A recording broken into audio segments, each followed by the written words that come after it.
Waalaikumsalam warahmatullahi wabarakatuh. Masya Allah. Tuan-tuan boleh hadirkan diri. Masya Allah. Hadirkan diri. Masya Allah. Waalaikumsalam. Izzat Isa. Waalaikumsalam warahmatullahi wabarakatuh. Masya Allah. Boleh hadirkan diri. Sekejap pas kuat sangat.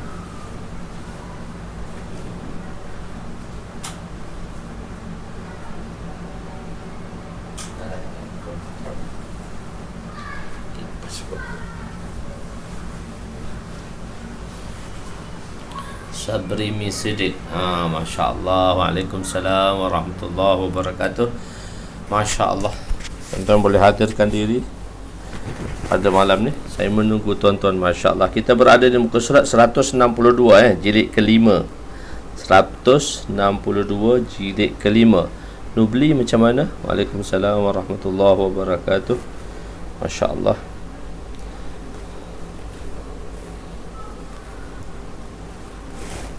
Maryam Ahmad, Musa Muda Fadli, Masya Allah. Syahsam 162. Okey, jilid 5. 162 jilid 5 kita pada malam ni. Masya Allah. Allahu Akbar. Muzakkir Syukri. Waalaikumsalam warahmatullahi wabarakatuh. Masya Allah. Berakhir di bulan hari terakhir di bulan kelima. Masya Allah. Tuan-tuan hadirkan diri dengan iman dan ihtisab, yakin kepada perintah Allah SWT dan yakin pada janji-janjinya dengan kita menghadirkan fadail-fadailnya. So kita masih berada di dalam kitab Fadail Quran lagi. Dia adalah satu bab, dan bab ni ketiga, dan bab ini ialah menceritakan tentang keperbagaian di dalam bab tadi. Bismillahirrahmanirrahim. Assalamualaikum warahmatullahi wabarakatuh. Subhanaka la ilma lana illa ma 'allamtana innaka antal alimul hakim. Wala hawla wala quwwata illa billahil aliyyil azim. Rabbi yassir wa la tu'assir wa tammim bil khair ya fattah wa bika nasta'in. Nahmaduhu wa nusalli wa nusallim ala rasulihil karim wa ala alihi wa ashabihi al-fatihina بهديهم إلى الحقيقة المجادة. أما بعد أعوذ بالله من الشيطان الرجيم. بسم الله الرحمن الرحيم. والعصر إن الإنسان لفي خسر إلا الذين آمنوا وعملوا الصالحات وتواصوا بالحق وتواصوا بالصبر. صدق الله العظيم. Ya, kita berada. وقال النبي صلى الله عليه وسلم ما أوحي إلي أن أجمع المال وأكن من التاجرين ولكن أوحي إلي أن سبح بحمد ربك وكن من الساجدين واعبد ربك حتى يأتيك اليقين أو كما قال عليهم الصلاة والسلام. Ya, kita berada di fasal ketiga dalam muka surat 162 pada hadis 2206 kurungan 22 di dalam babun, satu bab yang mencerita juga tentang kelebihan Al-Quran. Al-Quran bukanlah semata-mata dengan suara yang lunak merdu. Artinya Al-Quran itu bukan hanya dibaca dengan suara yang lunak merdu. Wa an Jabirin radhiyallahu anhu kharaja alaina Rasul sallallahu alaihi wasallam nahnu naqra'u Qur'ana wa fina a'rabiyyu wa a'jamiyyu wa qala iqra'u fa kullu hasanun sayaji'u aqwamun yuqimunahu kama yuqamu qidha yata'ajjalunahu wa la yata'ajjalunahu wa la yata'ajjalunahu. Rawahu Abu Dawud wa Baihaqi fi Syu'abil Iman. Terjemahannya, Sayyidina Jabir radhiyallahu anhu berkata, meriwayatkan bahawa Rasulullah SAW menemui kami sedangkan ketika itu kami sedang membaca Al-Quran. Nabi datang waktu kami membaca Al-Quran. Di kalangan kami ada orang-orang Arab, ada orang-orang Ajam. Baginda bersabda, bacalah setiap bacaan kalian yang baik. Bacalah setiap bacaan kalian adalah hasan, adalah baik. Kelak akan datang satu kaum yang berusaha memperbaiki bacaan mereka, yakni qiraat mereka, seperti memperbaiki tombak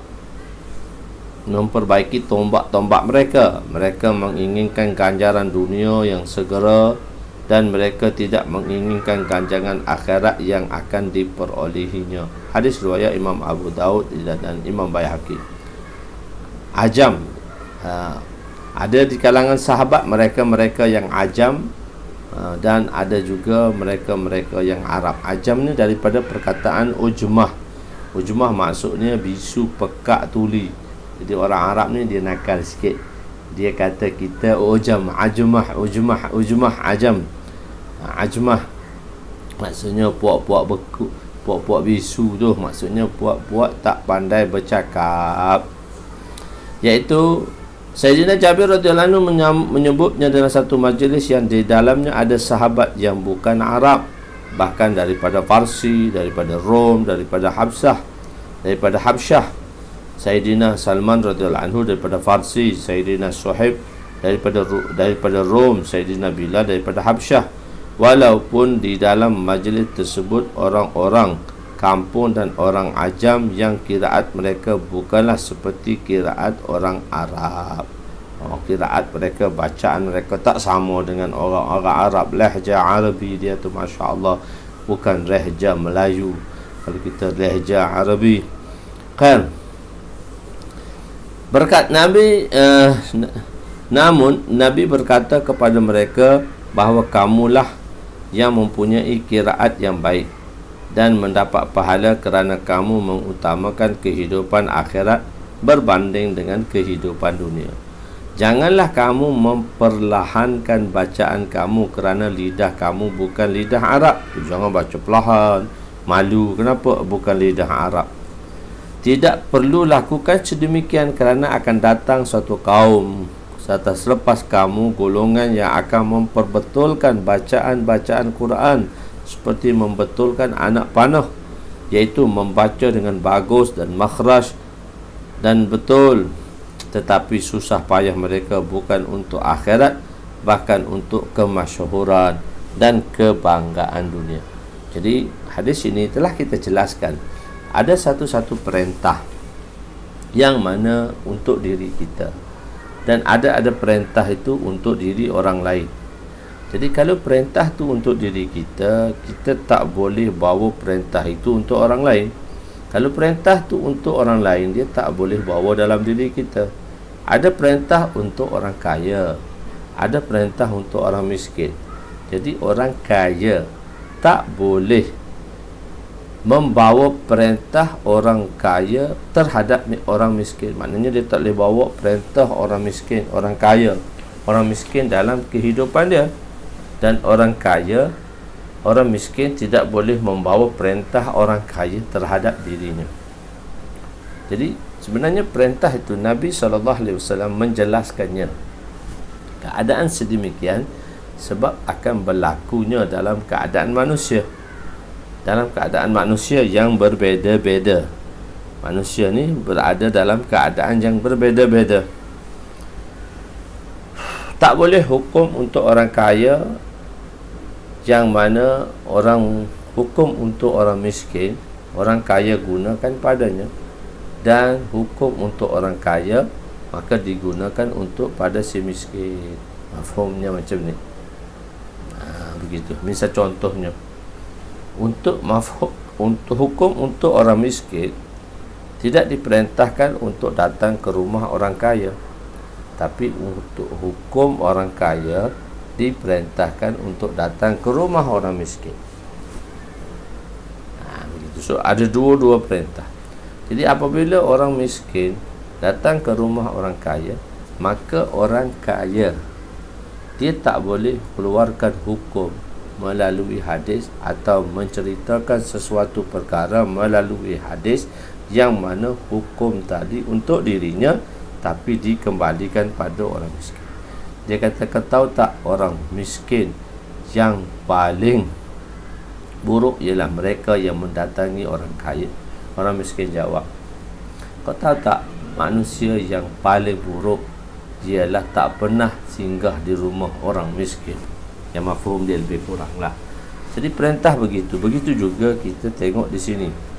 Maksudnya, bukan maksudnya kalau satu orang tu dia belajar Al-Quran, dia mengajar Al-Quran dan dia menghasilkan sesuatu, maka kita gunakan, tak boleh. Dia kata kalau kau belajar Al-Quran, kau mengajar Al-Quran, maka atas dasar kemasyhuran, kebanggaan dunia, engkau tak dapat apa. Sebenarnya untuk diri kita, untuk kita lihat, untuk kita muhasabah, aku ni belajar ni, adakah aku nak dapat kebanggaan dunia, ataukah aku nak dapat kemasyhuran dunia? Maka kita perlu ijtinab dan kita perlu elakkan diri kita daripada perkara sedemikian. Jadi dia tak semua sesuatu perintah hukum tadi dia tertentu.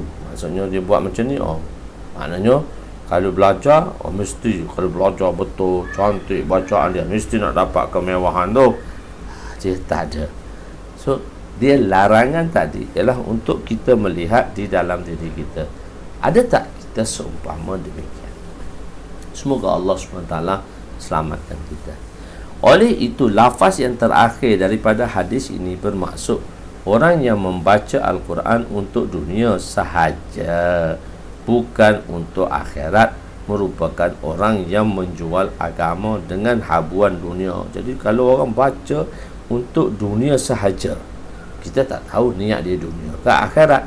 So kita tak boleh kata orang tadi menjual agama. Macam tu. Sebab tu walaupun ada satu-satu hukum yang tertentu, so hukum tu dia tidak diumumkan, dia tidak akan digunakan secara umum. Mungkin ada hukum yang mutlak, kita gunakan tempat mutlak. Ada hukum yang khusus, kita gunakan tempat yang khusus. Kesimpulannya ialah membaca Al-Quran dengan ikhlas dan membaca Al-Quran dengan kita tadabbur akan makna-maknanya, tenggelam dalam memikirkan makna ayat-ayat Al-Quran adalah lebih baik, yakni aula, dibandingkan dengan semata-mata membetulkan makhraj sahaja, suara yang baik sedangkan tidak mempunyai faedah yang lain. Begitu maksudnya. Okey, seterusnya, bacalah Al-Quran dengan lehja Arabi. So kita baca dengan lehja Arabi. Orang Melayu ni Allah Ta'ala pilih dia, lehja dia, Masya Allah, orang yang suara sedap. Macam kita orang sebelah Salor no, sebelah Sabrimi Siddiq ni, kita orang sebelah ayah kita, Masya Allah, Masya Allah, keturunan yang bacaan sedap-sedap. Tapi kita datang, kita suara tak sedap. Ada keturunan yang Masya Allah, bacaan dia Masya Allah, lunak merdu. So itu anugerah daripada Allah.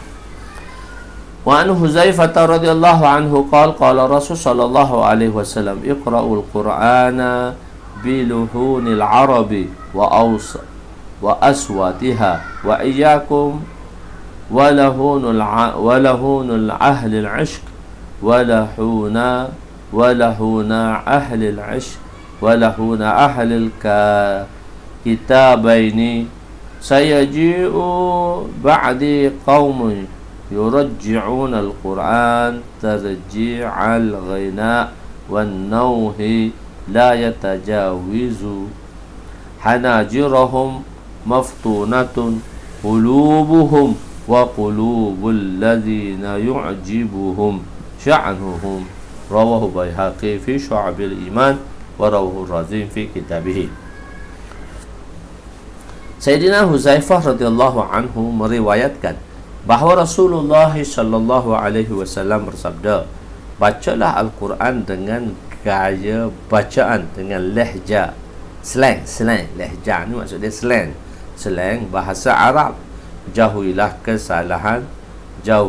kesalahan seperti bacaan dengan orang-orang asyik dan ahli kitab. Kelak akan datang selepas aku satu kaum yang mengulang-ulang bacaan Al-Quran seperti nyanyian dan ratapan. Bacaan mereka tidak melepasi tulang selangka mereka, hati mereka serta hati orang yang kagum dengan keadaan mereka difitnah, yakni diuji dengan mencintai dunia. Orang sedemikian akan diuji oleh Allah difitnah ni maksudnya imtihan lah. Imtihan. Sebab fitnah tadi memberi kullu nafsin za'iqatul maut wala nabluukum bisyarri wal khair fitnatan wa ilaina turja'un. Fitnah di sini maksudnya imtihanan, ujian.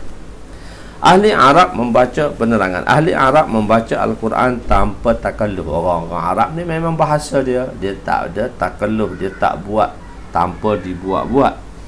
Suara mereka memberi kesan di hati. Tengok orang Arab baca suara sedap, masya-Allah, dia akan tusuk hati kita. Kaedah ini tidak sama dengan bunyi muzik dan bukan semata-mata takalluf, iaitu mengada-ngadakan suara dan membuat dialek sebab itu dikatakan bahawa semua orang Islam hendaklah membaca Al-Quran dengan dialek yang khusus dan membaca dengan suara lunak merdu mengikut kemuliaan yang ada pada Al-Quran. Sebab tu kita Quran ni sepatutnya dibaca dengan dengan makhraj yang betul. Tak suara yang merdu pun tak apa, makhraj yang betul. Dan setiap ada bacaan-bacaannya. Oleh kerana itu diperintahkan iqra'ul Qur'ana biluhinil arabi wa aswatiha wa iyyakum wa lahuna ahlil ishq wa lahuna ahlil katibain. Bacalah Al-Quran dengan dialek bahasa Arab, lahjah Arabi. Kalimah aswat ialah ataf tafsir, maksudnya kata hubung sebagai mentafsirkan makna pertama, dipanggil ataf bayan. Ada ataf tu kata hubung untuk menjelaskan, atfu bayan, ataf alaih, hukum dia berbeza. Kadang-kadang ataf tu kata sendi, yang mana kata yang selepas itu adalah apa dia? Adalah kata yang selepas itu adalah tafsir kepada kata yang sebelumnya. Ahli ishq, orang yang asyik, bercintalah maksud dia. Dan ahlul kitab, maksudnya orang-orang yang asyik, orang-orang yang asyik ishq, orang-orang yang asyik akan memperdengarkan syairnya dengan rangkap yang khusus dan mengada-adakan suara dengan membacanya dengan taranum, dengan berpandukan kaedah muzik. Maksud dia ada alunan muzik. Jadi Nabi berpesan, jangan kamu membaca Al-Quran dengan cara demikian, kerana ahli kitab ni dua, Yahudi dan Nasara. Kerana Yahudi dan Nasara membaca kitab mereka dengan cara yang salah. Jadi membaca Al-Quran sedemikian adalah dilarang. So kitab, misalnya kita kata kitab Quran ni ada kitab tak? No. So dia ada muzik pula tak boleh. Quran tu dia ada tajwid saja. So dia tak ada muzik dan sebagainya. Maftunatun qulubuhum. Apakah maksud hati mereka maftunah? Hati mereka diuji dengan fitnah. Orang-orang ni diuji dengan fitnah. Jawabnya ialah hati itu diuji dengan cinta dunia. Hubbud dunia ra'su kulli khati'ah. Nabi kata hubbud dunia ra'su kulli khati'ah. Cinta pada dunia adalah akar umbi kepada segala kejahatan. Jadi fitnah di sini ialah diuji dengan cinta dunia. Orang ramai akan memuji, masya-Allah, suara dia yang merdu, lalu menyebabkan dia terpesong dan tergelincir kerana terpersona dengan pujian orang ramai terhadapnya. Dengan pujian tadi, orang macam pam, kita pam, kita macam balon, pam, lama pecah, pam. oleh orang ramai merasa seronok dengan suaranya dan memuji pembacaannya. Ini adalah satu kesalahan disebabkan itu mereka diuji dengan kesesatan. Jadi sebenarnya tak semestinya apabila kita melakukan kesalahan dan apa yang kita buat itu satu statement yang salah, sebenarnya orang yang salah tadi dia sebenarnya akan diuji dengan satu ujian yang mana mungkin wa'yazubillah ujian itu akan menggelincirkan dia daripada jalan yang lurus. Apakah yang dikatakan qiraat yang bagus? Nabi memerintahkan agar Al-Quran itu dibaca dengan tartil. Wa ani Barra radhiyallahu anhu, hadis yang ke-2208. Qala sami'tu Rasul sallallahu alaihi wasallam yaqulu hassinul Qur'ana bi aswatikum fa inna sawtal al-hasana yazidul Qur'ana husnan, rawahu Tirmidzi. Sayyidina Barra bin Azib radhiyallahu anhu meriwayatkan bahawa Rasulullah sallallahu alaihi wasallam bersabda, perelokkanlah Al-Quran dengan suaramu, kerana suara yang merdu itu menambahkan kecantikan. Alhamdulillah, baca makhraj yang betul, tajwid yang betul, makhraj yang betul, suara pula lunak merdu. Nurun ala nur lah. 2209. Apakah yang dikatakan qiraat yang bagus itu? Qiraat yang bagus ni apa maksudnya? Wa an Ta'usin mursalan rahmatullah alaih qala su'ila an-nabiy sallallahu alaihi wasallam ayyun nas ahsanu sautan bil Qur'an wa ahsanu qira'atan qala man iza sami'tahu yaqra'u urita annahu yakhshallaha qala Ta'us wa kana talqun kazalik, rawahu Tirmidzi. Hadrat Ta'us rahmatullah alaih tabi'in meriwayatkan hadis ni secara mursal.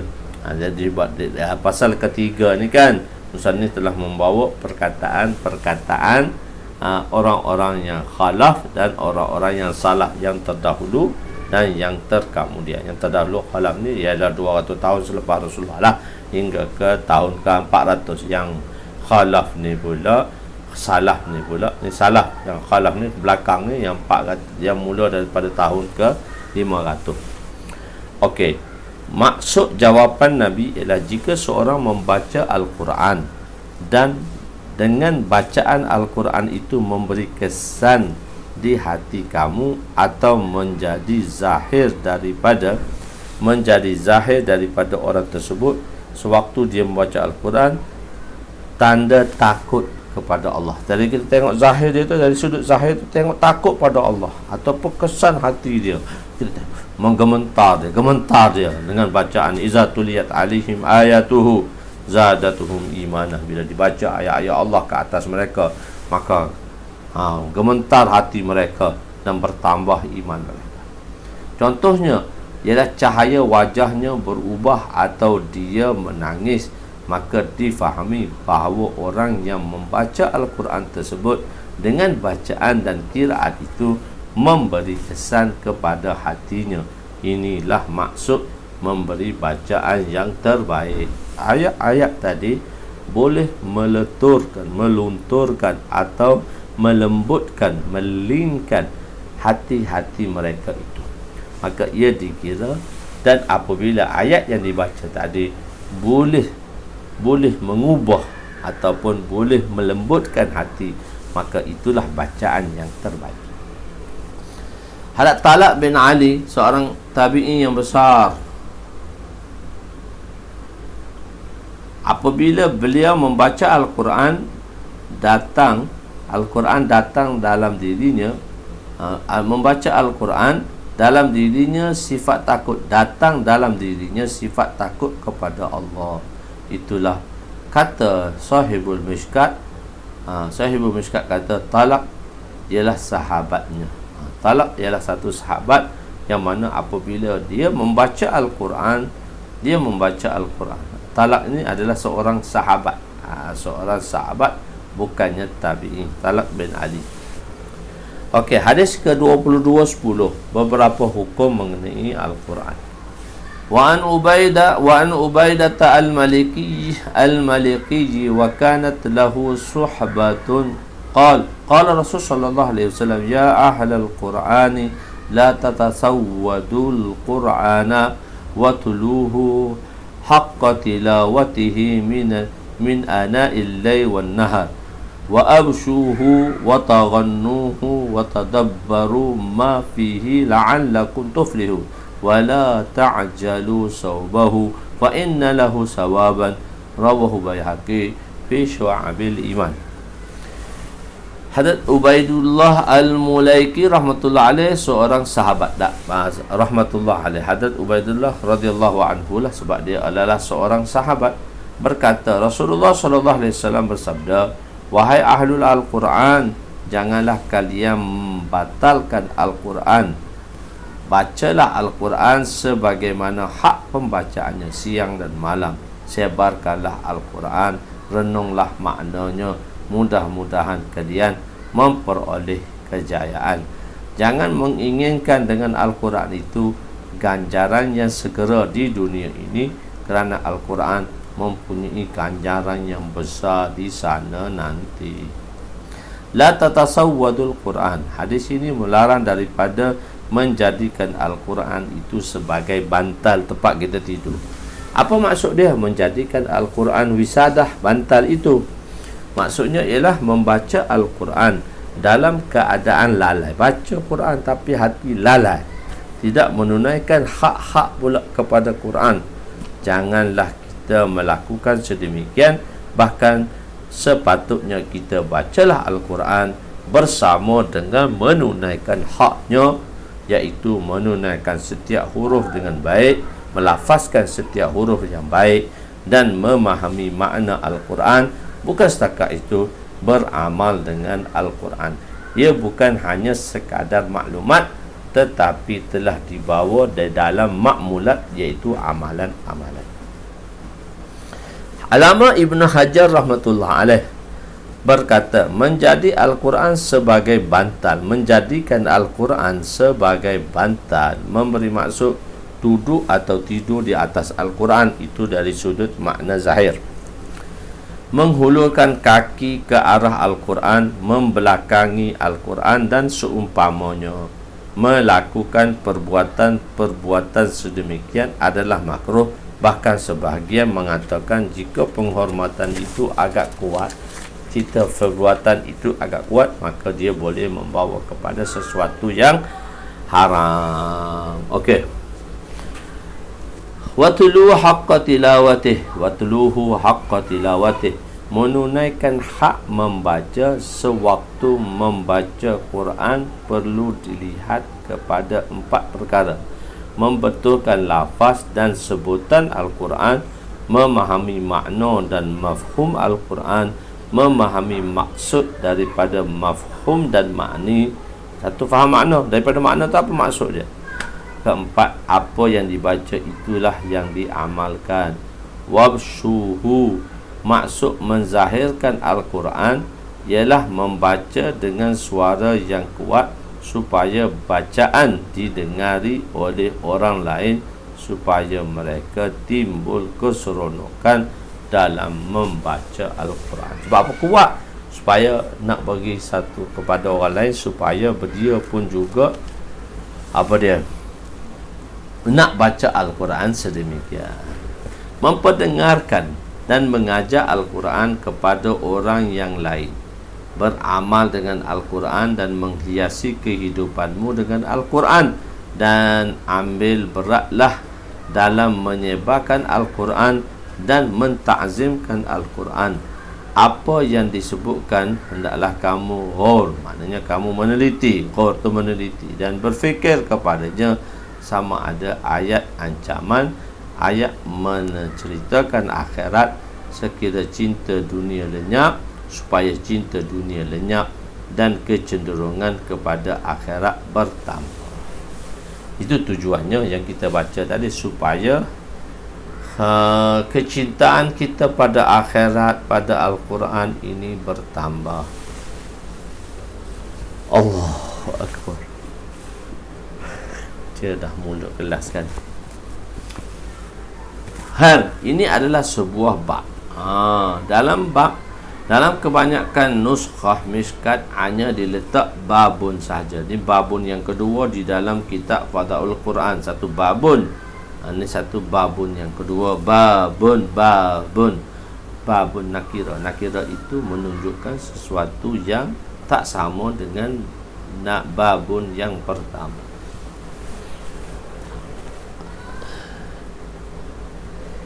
Selalu Syekh kita, Syekh Musa Rohani Bazi, bila dalam memberi dalil, dia pun kata ad-dalilul awal, lepas ad-dalilus sani, ad-dalilus salis, lepas salis dia pun kata dalilul awal, patut dalilus sani, patut lepas dalilus sani, dalilus sani. Maka orang kata, Syekh, Sani sudah buat dalil ad-dalilul awal, ad-dalilus sani. Mula-mula dibawa dengan ma'rifah. Lepas dalilus sanin, as-sani laisa biawal, as-sani laisa biawal. Yang kedua tu tak sama dengan yang pertama. Jadi babun nakira, babun yang dibawa tadi, dalam bab ini juga babun yang menunjukkan nakira, yang menyatakan benda yang nak dibincang dalam bab ini tak sama dengan perkara yang nak dibincangkan di dalam bab yang lepas.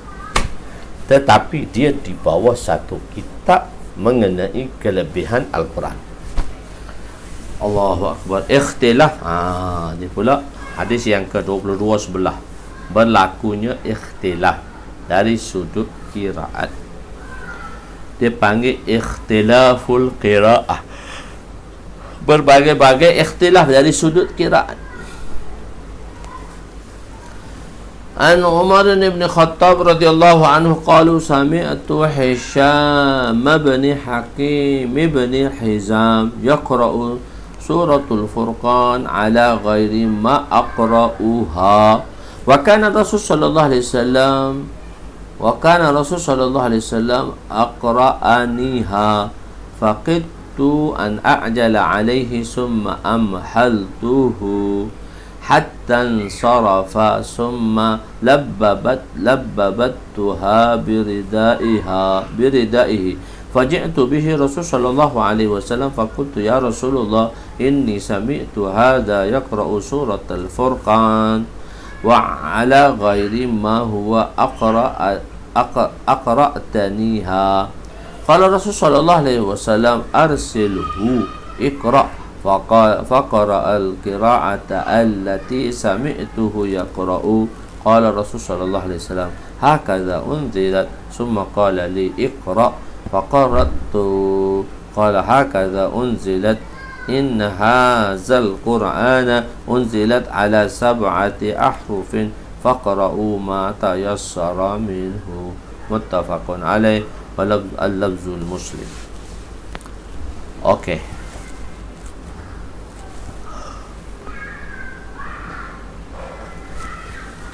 Sayyidina Umar bin Khattab radhiyallahu anhu meriwayatkan, aku mendengar Sayyidina Hisham bin Hakim bin Hizam membaca surah Al-Furqan dengan bacaan lain daripada bacaan yang aku sering baca. Dia baca qiraat lain tu dengan aku baca. Rasulullah SAW lah yang mengajar kepadaku. Bacaan tersebut, qiraat tersebut, saya terjemah bacaan, sebenarnya qiraat tersebut, hampir sahaja aku ingin segera menegurnya, tetapi aku menunggu sehingga dia selesai daripada pembacaannya. Setelah dia selesai, aku menariknya dengan ridaku. Aku tarik dia pada akulah untuk tawajuhkan perkara itu.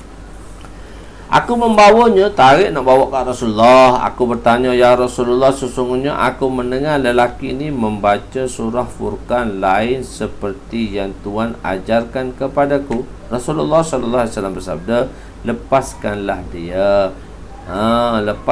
dia, bacalah Lalu Sayyidina Hisham membaca Al-Quran seperti yang aku dengar dia membacanya. Selepas itu Rasulullah sallallahu alaihi wasallam bersabda, seperti bacaan inilah surah ini diturunkan. Rasulullah sallallahu alaihi wasallam bersabda, bacalah.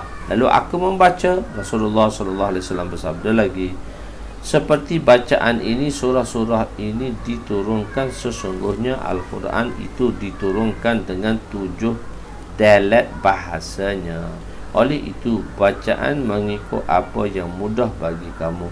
Bacalah hak mana faqra'u ma tayassara minal Quran. Rasulullah sallallahu alaihi wasallam bersabda, seperti bacaan inilah surah ini diturunkan. Sesungguhnya Al-Quran itu diturunkan dengan 7 huruf. Oleh itu, bacalah mengikut apa yang mudah bagi kamu. Lafaz muttafaqun alaih. Lafaz hadis ini ialah lafaz Imam Muslim yang kita kategorikan dia dalam sihah, ghairi sihah.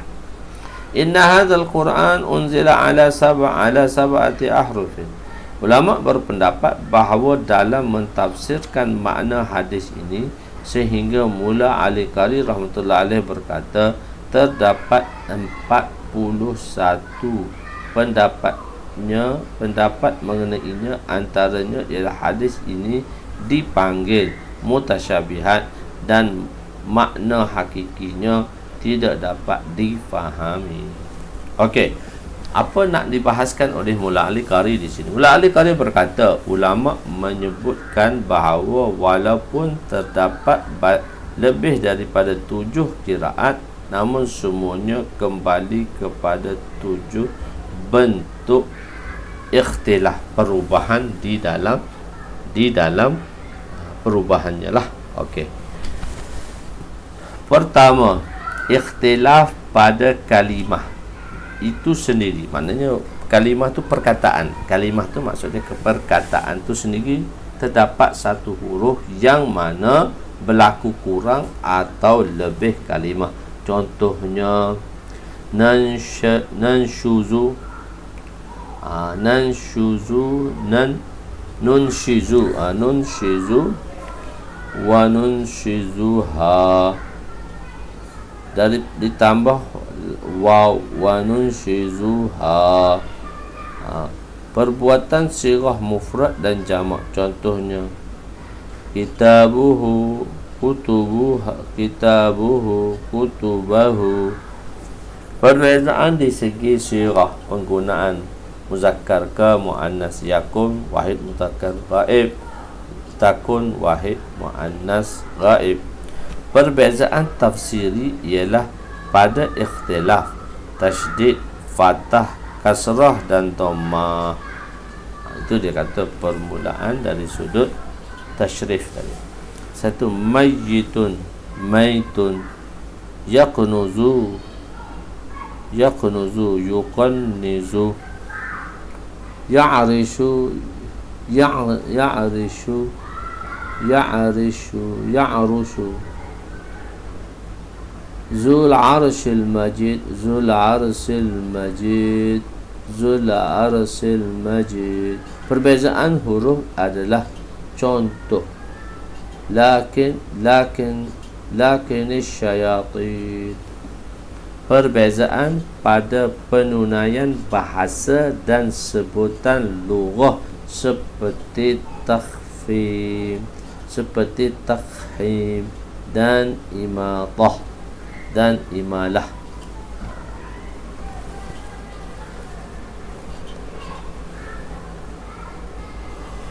Okey.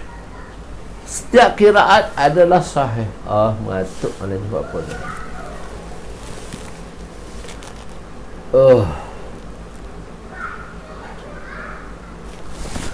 Kalau saya mengantuk begini, saya kata kat pelajar, Ustaz tidur 2 minit, budak-budak pun tunggu. Lepas 2 minit bangun segera balik ya. Jadi Ustaz minta 2 minit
Hafiz awal pun boleh Maulana. Kesian Maulana dah keletihan, kena minum Nescafe dulu deh Maulana. Kita sudah awal malam ni. Boleh juga sudah awal, kita berhenti awal sikit malam ni sebab satu hadis lagi. Okey. Saya pun rasa kita elok berhenti awal lah malam ni. Kenapa mata saya tak kena celik malam ni? So insyaAllah kita berhenti awal lah insyaAllah. Aku qawli hadza astaghfirullahalazim li wa li walidayya wa li jami'il muslimin wal muslimat wa lil mu'minin wal mu'minat al ahya'i minhum amwat bi rahmatika ya arhamar rahimin. Ya awal al-awwalin wa ya akhir al-akhirin wa ya zal quwwatil matin wa ya rahimal masakin wa ya arhamar rahimin. Allahumma ighfir lana dhunubana wa wasi' lana khalaqana wa tayyib lana kasabana wa kanni'na bima razaqtana wa la tuzhib talabana ila shay'in sarraftahu anna. Wa sallallahu ala sayyidina Muhammadin wa ala alihi wa sahbihi ajma'in. Walhamdulillahirabbil alamin. InsyaAllah kita bertemu 2 hari lagi. Sebab malam ni kenapa tak tahu, Muhammad Syafiq ni Abdullah. So kita bertemu 2 hari lagi insyaAllah. Semoga Allah SWT bagi kesihatan insyaAllah. Wallahu a'lam.